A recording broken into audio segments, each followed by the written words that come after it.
Hello दोस्तों, welcome to crack TET. I am Tanu Shukla. आज हम लोग सी टेट 2021 की जो प्रिपरेशन कर रहे हैं उसके हम लोग आगे के वीडियो में चलते हैं। आज का हमारा लेक्चर नंबर 5 है, मतलब आज का ये मैं 5वां वीडियो मैथ पेडागोजी का बना रही हूँ। और ये जो मैथ पेडागोजी हम लोग कर रहे हैं ये 2011 से लेके 2019 तक के सारे क्वेश्चन इसमें होंगे। लेकिन क्वेश्चन इस बार हम लोग ईयर वाइज नहीं कर रहे हैं बल्कि मिक्स्ड क्वेश्चन हम लोग कर रहे हैं, ठीक है। तो अभी हम लोग प्रीवियस ईयर क्वेश्चन को करेंगे और उसके अलावा कुछ नए क्वेश्चन भी होंगे जो कि प्रीवियस ईयर पर ही बेस्ड होंगे, ठीक है। मेरा नाम तनु शुक्ला है और मैं डेली आप लोगों को अब वीडियोस दे ही रही हूँ। और मैथ पेडागोजी आपका शुरू हो ही चुका है और बहुत जल्द अब हम लोग हिंदी पेडागोजी को भी कंटिन्यू करेंगे, इंग्लिश पेडागोजी को शुरू करेंगे और उसके अलावा सीडीपी को ही जो 1000+ एमसीक्यू की सीरीज चल रही थी हम लोग उसे भी अब और फिर से स्टार्ट करेंगे, मतलब उसे भी हम लोग आगे बढ़ाएंगे। तो मैथ पेडागोजी का 8-10 वीडियो हो जाएगा, उसके बाद हम लोग अदर पोर्शन पर भी काम करना स्टार्ट करेंगे, ठीक है। तो अभी हम लोग आज के अपने क्वेश्चन पे बढ़ते हैं। आज का जो हमारा पहला क्वेश्चन है हम लोग अब उसको देखते हैं। तो आज का जो सबसे पहले तो हम ये देखते हैं कि मैथ का ये पेडागोजी है, ठीक है, एमसीक्यू सीरीज है। जब हमारा एमसीक्यू सीरीज कंप्लीट हो जाएगा तो हम लोग 1 से 2 वीडियो में मैथ की पेडागोजी को कंप्लीट करेंगे। और जिसको भी स्पीड को लेकर प्रॉब्लम हो कि लग रहा हो कि मेरी स्पीड ज़्यादा है तो आपको यूट्यूब ऑप्शन देता है कि आप स्पीड कम या तेज़ करके देख सकते हैं, अपने हिसाब से आप वहाँ पे एडजस्ट कर सकते हैं, ठीक है। आपको ये सीटेट में हेल्प करेगा मैथ पेडागोजी। और उसके अलावा एमपीटेट में भी मैथ पेडागोजी आती है 15 नंबर की, वहाँ पर भी ये आपको काफ़ी हेल्प करेगी। और उसके अलावा अदर जो भी टीचिंग एग्जाम्स होंगे जहाँ पर मैथ की पेडागोजी आती है वहाँ पर भी ये आपके लिए हेल्पफुल होगा। और ये 200 से कम एमसीक्यू हम लोग नहीं करेंगे, उससे ज़्यादा ही एमसीक्यू हम लोग करेंगे। प्रीवियस ईयर भी इसमें कंप्लीट होगा और उसके अलावा कुछ अदर स्टेट के जो भी मैथ पेडागोजी में क्वेश्चंस आए हुए हैं वो भी हम लोग इसमें इंक्लूड करेंगे। और ये आज का जो वीडियो है वो पार्ट 5 है।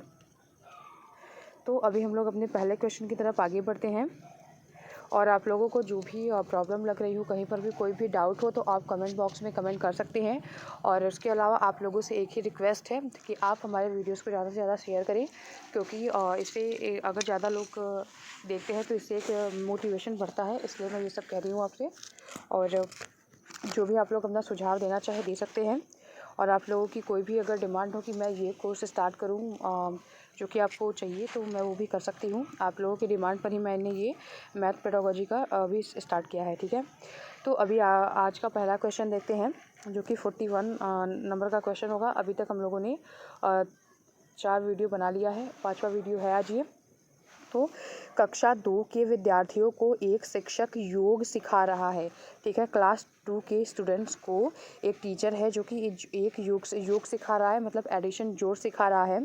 निम्नलिखित में से कौन सी युक्ति का अनुसरण सर्वाधिक उपयुक्त होगा, ठीक है। यहाँ पे एक शिक्षक है जो कि क्लास 2 के बच्चों को जोड़ सिखा रहा है। तो वो इसमें क्वेश्चन में पूछा जा रहा है कि 4 ऑप्शंस दिए गए हैं और चारों में से ऐसी कौन सा तरीका है जो कि मैथ सिखाने का सबसे बेस्ट तरीका हो सकता है, ठीक है, सबसे बेस्ट तरीका हो सकता है। तो अगर हम पहला ऑप्शन देखें कि शाब्दिक प्रश्नों का प्रयोग केवल मूल्यांकन हेतु किया जाना चाहिए, तो केवल वर्ड मैंने बहुत बार बताया कि ये अपने आप में बहुत ज़्यादा नेगेटिव होता है, क्योंकि केवल वर्ड जो है वो एक स्पेसिफिक एरिया में ही यूज़ हो रहा है और उसकी आंसर के एरिया को बहुत सीमित कर देता है, बहुत नैरो कर देता है। इसलिए हमारा केवल वाला आंसर पॉजिटिव पॉइंट में कभी नहीं बनता है। ये नेगेटिव पॉइंट में बन सकता है लेकिन पॉजिटिव पॉइंट में हमारा आंसर कभी नहीं बन सकता। तो ये ऑप्शन हमारा आंसर नहीं होगा, क्योंकि शाब्दिक प्रश्नों का प्रयोग केवल हम शाब्दिक प्रश्नों का प्रयोग करवा कर ही मूल्यांकन नहीं कर सकते, उसके अलावा अदर पक्षों का भी हमें मूल्यांकन करना होता है सीसीई के अकॉर्डिंग। तो ये तो नहीं होगा। और हो गया कि अगला है कि योग को शाब्दिक प्रश्नों के द्वारा प्रस्तुत करना चाहिए। अगला देखते हैं कि शाब्दिक प्रश्नों को अध्याय के अंत में कराना चाहिए। अगला देखते हैं कि कक्षा 2 में शाब्दिक प्रश्नों को नहीं कराना चाहिए, ठीक है। तो पहली बात तो डी तो एकदम ही गलत है कि कक्षा 2 में शाब्दिक प्रश्न आप देखेंगे। अगर आप लोग कक्षा 2 की किताबों बच्चों को पढ़ाया होगा तो आप लोगों ने देखा होगा कि छोटे मोटे शाब्दिक प्रश्न जो होते हैं वो होते हैं उसमें। तो ये तो नहीं होगा। और यहाँ पे सी भी नहीं होगा कि शाब्दिक प्रश्नों को अध्याय के अंत में कराया जाना चाहिए, तो ये भी नहीं होगा। बल्कि यहाँ पे बी ऑप्शन हमारा बिल्कुल सही होगा कि शाब्दिक प्रश्नों योग को शाब्दिक प्रश्नों के द्वारा प्रस्तुत करना चाहिए, ठीक है। हम जब भी जोड़ को पढ़ा रहे हो तो बच्चों को हम शाब्दिक प्रश्नों के द्वारा योग को प्रस्तुत करेंगे, ठीक है। ताकि बच्चे एक कहानी रिलेट कर पाएंगे और उस कहानी से, कहानी के माध्यम से, ठीक है, उस कहानी के अगर कोई भी एक मतलब कहानी क्रिएट किया जाता है या फिर कोई सिचुएशन क्रिएट की जाती है शाब्दिक प्रश्नों के माध्यम से, जिससे कि बच्चा का सीखने में इंटरेस्ट भी बना रहता है और वो बेटर तरीके से सीख भी पाता है, उसे अपने रियल लाइफ से भी कभी कभी वो जोड़ पाता है। इसलिए योग को शाब्दिक प्रश्नों के द्वारा प्रस्तुत करना चाहिए। लेकिन यहाँ पे हमें कॉन्टेक्स्ट के अकॉर्डिंग आंसर चुनना था। यहाँ पे चारों में से सबसे बेस्ट आंसर यहाँ पे बी हुआ। लेकिन हो सकता है कि किसी और क्वेश्चन में कोई और भी तरीका हो जो कि इससे भी बेस्ट हो सकता है। इसलिए आपको हमेशा ही ऑप्शंस के अकॉर्डिंग आंसर लगाना है, ना कि कोई एक ऑप्शन को रट लेना है और वही आंसर लगा देना है। पेडागोजी का मतलब यही होता है कि सर्वाधिक उपयुक्त पूछने का मतलब ये है कि 2 से ज़्यादा उपयुक्त हो सकते हैं, हो सकता है कि चारों उपयुक्त हों, लेकिन सबसे बेटर तरीका क्या हो सकता है, ठीक है। तो यहाँ पे हमें सबसे बेटर को चुनना होता है। तो इसलिए आप आंसर याद करने की कोशिश ना करें, बल्कि आप कॉन्टेक्स्ट के अकॉर्डिंग, ऑप्शंस के अकॉर्डिंग अपना आंसर सेलेक्ट करें, ठीक है। और इसीलिए आप लोग मैथ पेडागोजी को मैं आप लोगों को 200 क्वेश्चंस कराने वाली हूँ, जिससे कि आपकी एक समझ डेवलप हो जाएगी। एक बार आप लोग इसे देखेंगे और एक बार एग्ज़ाम के पहले हम लोग को 100-150 क्वेश्चन की मैराथन क्लास कर लेंगे, जिससे कि आपकी प्रैक्टिस बनी रहेगी, ठीक है। तो अभी हम लोग दूसरे क्वेश्चन पे चलते हैं कि गणित में त्रुटियों की एक महत्वपूर्ण भूमिका होती है। और स्पीड को लेकर लोग कमेंट ना करें, बल्कि वो खुद स्पीड वहाँ पे एडजस्ट कर ले। यूट्यूब में ऑप्शंस होते हैं। हमारा जो अगला क्वेश्चन है कि गणित में त्रुटियों की एक महत्वपूर्ण भूमिका होती है। त्रुटि का मतलब गलती, ठीक है। गणित में गलतियों की एक महत्वपूर्ण भूमिका होती है। यह जो कथन है वो कैसा है, गलत है। तो क्योंकि त्रुटियां लापरवाही दर्शाती है, तो ये जो त्रुटियां होती हैं मतलब गणित में एक महत्वपूर्ण भूमिका निभाती हैं। यह कथन जो है वो बिल्कुल सत्य है, ठीक है। गलतियां जो है, मैथ हो गया या फिर कोई भी सब्जेक्ट हो, वहाँ पर एक महत्वपूर्ण भूमिका निभाती है। इसलिए गलत वाला ऑप्शन जहाँ पर भी आएगा त्रुटियों को लेकर, वो तो अपने आप ही हट जाएगा वहाँ से। तो ये हट जाएगा, ए हट गया यहाँ पे, और डी हट गया। डी भी यहाँ पर लिख दिया गलत है, तो ये भी हट गया, ठीक है। यहाँ पे डी ऑप्शन कह रहा है कि गलत है क्योंकि गणित में त्रुटियों का कोई स्थान नहीं है। तो ये तो बिल्कुल ही गलत है, क्योंकि कोई भी सब्जेक्ट हम सीख रहे हो वहाँ पे गलतियाँ तो होंगी ही होंगी। तो ये दोनों तो होगा ही नहीं। अब हमें 2 ऑप्शन में से चूज़ करना है। देखते हैं कि और ऑप्शन क्या बोल रहे हैं। कि सही है, ठीक है, गणित में त्रुटियाँ एक महत्वपूर्ण भूमिका है, यह कथन सही है। ये कथन तो सही है। आगे देखते हैं, क्योंकि यह बोध कराती है कि बच्चे गणित की अवधारणा की किस प्रकार रचना करते हैं। ये तो अपने आप में बहुत पॉजिटिव पॉइंट है। दूसरा देखते हैं कि सही है क्योंकि ये विद्यार्थियों को उनके प्राप्तांकों के बारे में प्रतिपुष्टि देते हैं। तो त्रुटियां जो है ये सही है। इसका जो मेन कारण है या कथन जो है सी से नहीं बल्कि बी से रिलेट करता है। गणित में जो त्रुटियां होती है वो एक महत्वपूर्ण होती है। यह कथन बिल्कुल सही है क्योंकि यह बोध कराती है कि बच्चे गणित की अवधारणा की रचना किस प्रकार करते हैं। कोई भी बच्चा अलग तरीके से करता है, कोई अदर बच्चा जो है वो और अलग तरीके से करेगा। तो मतलब टीचर को ये समझ में आता है, अगर वो 1-2 साल पढ़ा लेता है, उसके पास एक्सपीरियंस होता है, तो वो मतलब ये समझ जाता है कि इस लेवल का बच्चा यहाँ पे गलती करने वाला है, इस लेवल का बच्चा मैक्सिमम बच्चे यहाँ पे गलती करेंगे, वहाँ पे गलती करेंगे, इस तरीके के सवाल में गलती कर सकते हैं। तो हमें उन्हें क्या बताना है ये सब हमें समझ में आ जाता है। लेकिन सिर्फ हम उनके एग्ज़ाम में फीडबैक देने के लिए गलतियां नहीं होती हैं, बल्कि बच्चे अवधारणा को किस प्रकार से बनाते हैं, इसलिए ये इम्पॉर्टेंट होता है। गलतियां जो होती है हर सब्जेक्ट में एक पॉजिटिव पॉइंट को में माना जाता है, ठीक है। तो इसलिए ये हमेशा सही पॉइंट होगा। यहाँ पे हमारा बी ऑप्शन जो है वो बिल्कुल सही है। और अगला क्वेश्चन है कि प्राथमिक स्तर पर गणित की पहेलियाँ मदद करती हैं, ठीक है। प्राथमिक स्तर पर, प्राइमरी लेवल पर गणित की जो पहेलियाँ हैं वो किस में मदद करती हैं। विद्यार्थियों को मनोरंजन प्रदान करने में, या फिर समस्या सुलझाने के कौशल को परखने में, या फिर समस्या सुलझाने के कौशलों को प्रोत्साहित करने में, या फिर कक्षा के प्रतिभावान विद्यार्थियों को पहचानने में। तो प्राथमिक स्तर पर जो गणित की पहेलियाँ होती हैं उसका सिर्फ एक उद्देश्य नहीं होता कि बस मनोरंजन प्रदान करना। मनोरंजन प्रदान करना उद्देश्य हो सकता है, लेकिन सबसे मेन उद्देश्य ये नहीं होता, ठीक है। तो ये तो एकदम ही नहीं होगा। और इसके बाद प्रतिभावान विद्यार्थियों को पहचानना, तो ये भी एकदम नहीं होगा कि मैंने आंसर दे दिया तो मैं प्रतिभावान हूँ, किसी ने आंसर नहीं दिया तो प्रतिभावान नहीं है। तो ये सेलेक्ट करने के लिए भी पहेलियाँ नहीं दी जाती हैं। और दूसरा देखते हैं बी कि समस्या सुलझाने के कौशलों को परखने में, ठीक है। कौशल को यहाँ पे परखा नहीं जाता, बल्कि यहाँ पे सी ऑप्शन जो है कि समस्या सुलझाने के कौशलों को प्रोत्साहित करने में। कुछ बच्चे होते हैं, कुछ पहेलियों का आंसर दे पाते हैं, कुछ पहेलियों का आंसर नहीं दे पाते हैं। मतलब ये जो प्राइमरी लेवल पर हम बच्चों को सिखा रहे हैं, ना कि उन्हें हम कहीं भी निपुण या कुशल बना रहे होते हैं, ठीक है। ये बात हमें हमेशा याद रखना होता है कि जो भी प्राथमिक स्तर पर गणित की जो पहेलियाँ हैं उन्हें समस्या सुलझाने के कौशलों को प्रोत्साहित करते हैं। जो भी पहेलियाँ होती हैं वो समस्या सुलझाने का जो भी कौशल होता है उसे वो प्रोत्साहित करती है। इसलिए हमारा यहाँ पे सी ऑप्शन जो है वो बिल्कुल सही होगा। अगर मैंने 1-2 पहेली को सॉल्व कर लिया तो मुझे मतलब और मैं प्रोत्साहित हो जाऊँगी कि मैं और भी करूँ मतलब इससे इंटरेस्ट भी बना रहता है और समस्या सुलझाने का जो कौशल होता है वो भी डेवलप होता है। इसीलिए पहेलियाँ प्राइमरी लेवल पे बच्चों की किताबों में अगर आप लोगों ने देखा होगा तो वहाँ पे होती भी हैं। और अगला क्वेश्चन है कि प्राथमिक राष्ट्रीय पाठ्यचर्या की रूपरेखा एनसीएफ 2005 के अनुसार प्राथमिक स्तर पर गणित शिक्षण का उद्देश्य निम्नलिखित में से कौन सा नहीं है। गणित शिक्षण का इसमें से कौन सा उद्देश्य नहीं है, ठीक है। एनसीएफ 2005 के अनुसार प्राइमरी लेवल पर गणित शिक्षण का निम्नलिखित में से कौन सा उद्देश्य नहीं है। पहला है कि गणित को बच्चों की ज़िंदगी के अनुभव का भाग बनाना, तो ये एक बहुत ज़्यादा पॉजिटिव पॉइंट है और एनसीएफ में ये बातें कही गई हैं, तो यहाँ पे नेगेटिव ढूंढना है तो ये तो आंसर नहीं होगा। समस्या समाधान और समस्या प्रस्तुत करने के लिए कौशल को प्रोत्साहित करना, तो ये भी नहीं होगा क्योंकि ये भी एक पॉजिटिव पॉइंट है। समस्या सुलझाने के कौशल को प्रोत्साहित करना, तो ये भी एनसीएफ में कहा गया है।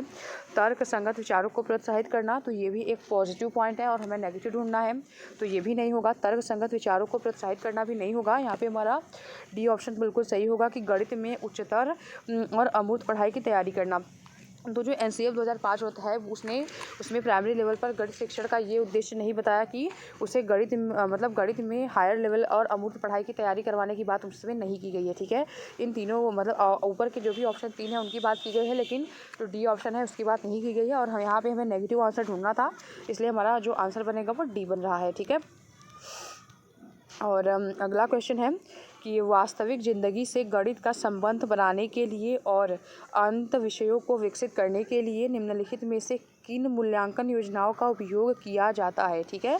वास्तविक ज़िंदगी से गणित का संबंध बनाने के लिए और अलग अलग विषयों से उसका संबंध विकसित करने के लिए किस मूल्यांकन योजना का उपयोग किया जाता है। तो यहाँ पे हमें सबसे जो भी हमें वही ऑप्शन चूज़ करना है जहाँ पे ज़्यादा प्रैक्टिकल होने की संभावनाएँ हों, ठीक है। तो यहाँ पे जो सर्वेक्षण तो हो सकता है, परियोजना भी प्रैक्टिकल है, लेकिन जांच सूची उतना प्रैक्टिकल नहीं है, तो इसलिए ये तो नहीं होगा। क्षेत्रीय भ्रमण प्रैक्टिकल है लेकिन मौखिक परीक्षा उतना प्रैक्टिकल नहीं होता और जांच सूची भी नहीं होता, तो ये भी नहीं होगा। अगला है यहाँ पे हमारा यहाँ पे कॉमा होगा, सर्वेक्षण के बाद यहाँ पे कॉमा होगा। यहाँ पे हमारा जो आंसर बनेगा, ठीक है, यहाँ पे जो हमारा आंसर बनेगा वो सी बनेगा। क्यों बनेगा? क्योंकि क्षेत्रीय भ्रमण भी हमें जिससे कि बच्चा रियल लाइफ से अपने चीज़ों को रिलेट कर पाता है। और उसके बाद जो परियोजना होती है, जो प्रोजेक्ट वगैरह होती है, इससे भी बच्चा जो है करके सीखता है, एक्टिविटी बेस्ड होता है, बच्चा इसमें बहुत ज़्यादा इंगेज होता है, जिससे कि बच्चे अपने ज्ञान का निर्माण कर लेते हैं और जो भी ज्ञान का निर्माण करती है उससे अपने वास्तविक जीवन से रिलेट भी कर पाते हैं। तो इसलिए हमारा सी ऑप्शन बिल्कुल सही होगा। और सर्वेक्षण भी अपने आप में एक एक्टिविटी बेस्ड होता है कि बच्चे खुद भी सर्वेक्षण करें और घर घर जाके सर्वेक्षण अगर बच्चे कर रहे हैं तो बच्चे भी लोगों से मिल रहे हैं, उसमें सामाजिकरण हो रहा है, तो बच्चे की इन्वॉल्वमेंट यहाँ पे है, बच्चे यहाँ पे इंगेज हैं, बच्चे वहाँ पर भी सीख रहे हैं और वहाँ पे बच्चों का एक्टिव इन्वॉल्वमेंट है, इसलिए बच्चे वहाँ पे सीख रहे हैं, इसलिए हमारा सी ऑप्शन बिल्कुल सही हो जाएगा।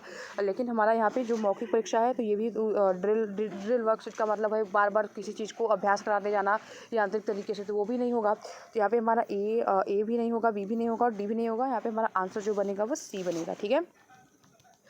और अब हम लोग नेक्स्ट क्वेश्चन की तरफ चलते हैं। हमारा जो आज का अगला क्वेश्चन है कि गणित में सीखने के प्रतिफल इसलिए विकसित किए गए हैं ताकि विभिन्न शैक्षणिक सर्वेक्षण में बच्चों की उपलब्धि बढ़ाई जाए या फिर बच्चों के द्वारा हासिल की जाने वाली कक्षावर दक्षता और कौशल को परिभाषित किया जाए या फिर वर्ष के अंत की परीक्षाओं के लिए बच्चों को तैयार किया जाए। तो गणित को सीखने का जो प्रतिफल होता है वो एकदम सी तो एकदम ही नहीं होगा कि वर्ष के अंत की परीक्षा के लिए तैयार करना इसका उद्देश्य नहीं होता। और हो सकता सेकेंडरी में ये सब चीज़ें आ जाएंगी। हमें अगर कोई क्वेश्चन पूछा जा रहा है तो वो मेन की बातें पूछ रहा है, ठीक है। अगर वो मुख्य की बातें पूछ रहा है तब तक वहाँ पे सेकेंडरी बातें ना लगाई जाए, तो वो मुख्य की बातें ही पूछ रहा होता है।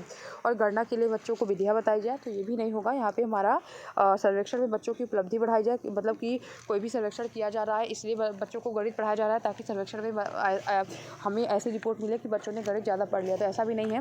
बल्कि यहाँ पे हमारा बी ऑप्शन बिल्कुल सही है कि बच्चों की द्वारा हासिल की जाने वाली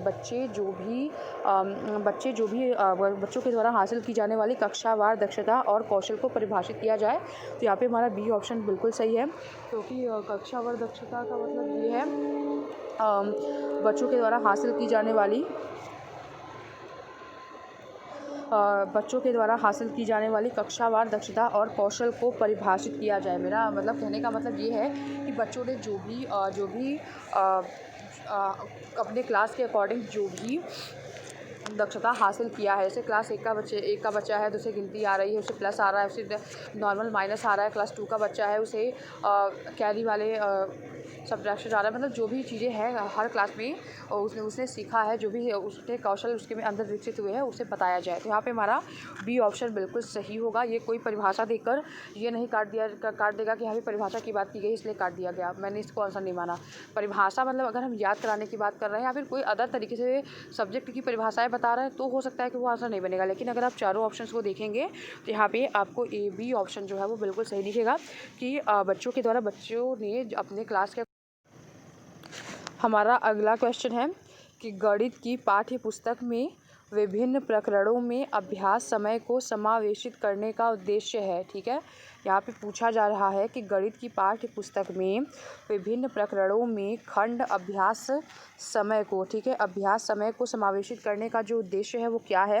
दैनिक जीवनचर्या में बदलाव करना, या फिर समय का बेहतर सदुपयोग सुनिश्चित करना, या फिर विस्तृत अधिगम अवसर प्रदान करना, या फिर विद्यार्थियों को आनंद व मस्ती प्रदान करना। ठीक है, गणित की पाठ्य पुस्तक में विभिन्न प्रकरण में खंड अभ्यास समय को समावेशित करने का उद्देश्य क्या है कि विस्तृत अधिगम के अवसर प्रदान करना, क्योंकि यहाँ पे बच्चों को अधिगम का अवसर प्रदान करना, बच्चों को जहाँ पर भी हम अवसर प्रदान कर रहे होते हैं वो ही सबसे बेस्ट आंसर हमारा होता है।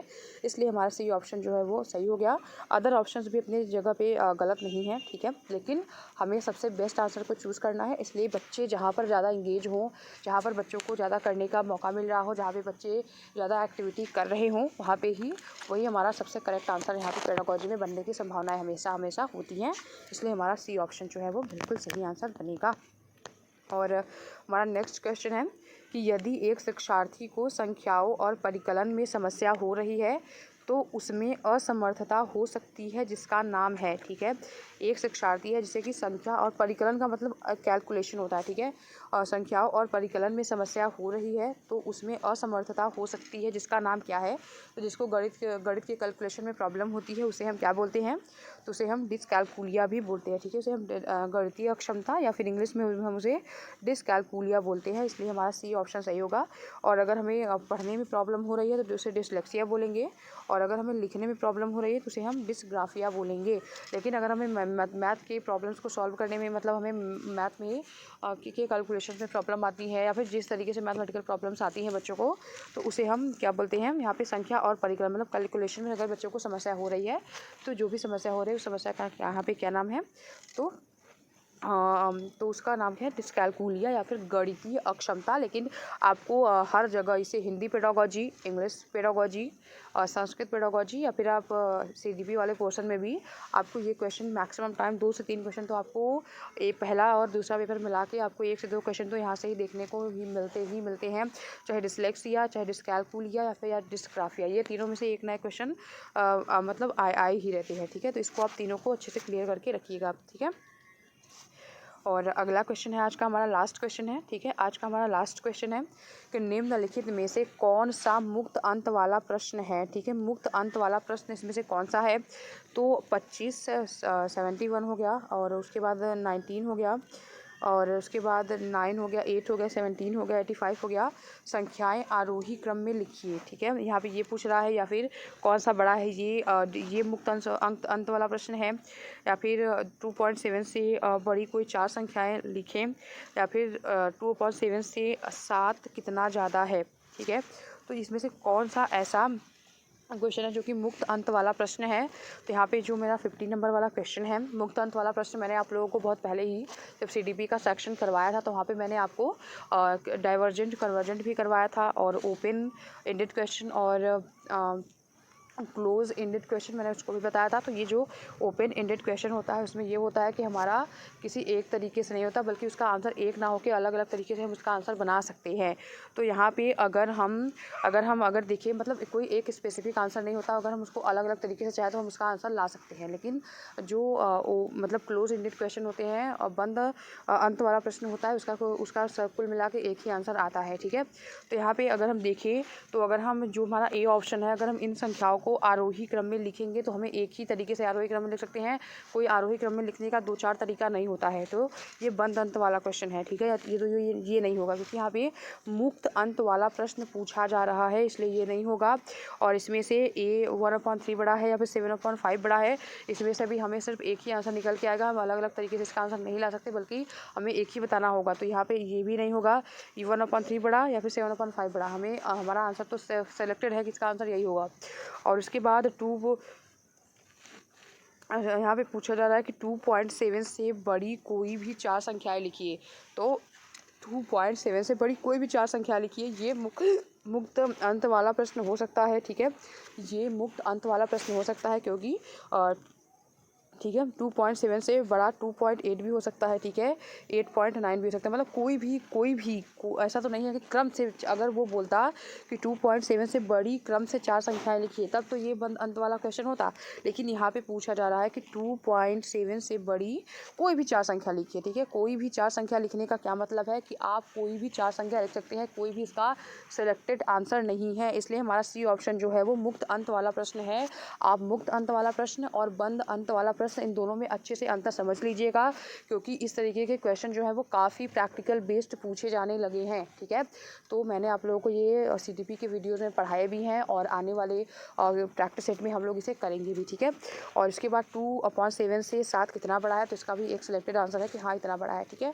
तो यहाँ पे हमारा सी ऑप्शन बिल्कुल सही हो जाएगा। और आज के लिए हम लोग इतना ही करते हैं, अब कल के वीडियो में मिलते हैं। और अगर आप लोगों के कोई भी सजेशंस हो तो आप लोग कमेंट बॉक्स में लिख सकते हैं, ठीक है।